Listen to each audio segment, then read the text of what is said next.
இந்த எபிசோட நாம இயக்குனர் சுந்தர் சி இயக்கத்தில் எழுந்திருக்கிற கேங்கஸ் படத்தை பற்றி தான் பார்க்க போகிறோம். இந்த படத்தோட கதையை பற்றி பார்த்தோம்னா, மைம் கோபி மற்றும் அருள்தாஸ் சகோதரர்கள் ஊர் பெரியவர்களாக இருக்காங்க. இவர்கள் நடத்தி வரும் பள்ளியில் மாணவி ஒருவர் மர்ம முறையில் காணாமல் போகிறார். மேலும் பள்ளியில் நடக்கும் குற்ற செயல்களை ஆசிரியை கேத்ரின் திரிஷா கமிஷன் அலுவலகத்திற்கு புகார் அனுப்புகிறாங்க. அந்த புகாரின் பேரில் ரகசிய விசாரணை நடத்த போலீஸ் அதிகாரி ஒருவரை காவல்துறை அனுப்புது. நிலையில உடற்பயிற்சி ஆசிரியராக பள்ளிக்கு புதிதாக வேலைக்கு சேர்றார் சுந்தர்சி. இவர் வந்தவுடன் பள்ளியில் நடக்கும் பிரச்சனைகளை முடிக்கிறார். மேலும் மைம் கோபி அருள்தாஸ் ஆகியோர் துஷம் செய்கிறாரு.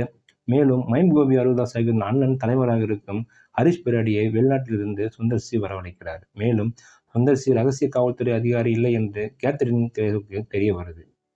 இறுதியில சுந்தர்சி யார், எதற்காக ஹரிஷ் பிராடி வரவழைக்கிறாரு, இதான் அந்த படத்தோட மீதி கதை.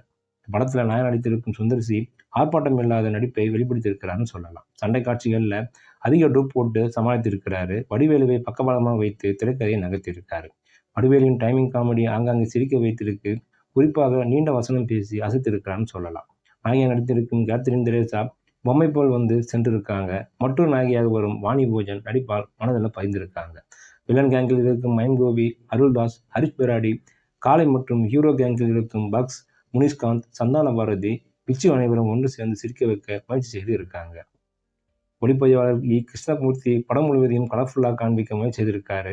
இசையமைப்பாளர் சத்யாவின் இசையில பாடல்கள் மனதில் பதியலாம் தோணுது. பெண்ணை இசையை ஓரளவுக்கு ரசிக்க முடியுதுன்னு சொல்லலாம். பணத்தை கொள்ளடிப்பதை மையமாக வைத்து படத்தை இயக்கியிருக்கிறார் இயக்குனர். முதல் பாதி ஒரு படமும் இரண்டாம் பாதி ஒரு படமும் பார்த்த அனுபவத்தை கொடுத்திருக்கிறாரு. படத்தில் கதை இல்லை என்றாலும் சதை இருக்கும் என்று சொல்லுவாங்க. இந்த படத்துல ரெண்டுமே இல்லாதது வருத்தம் தான் இருக்கு.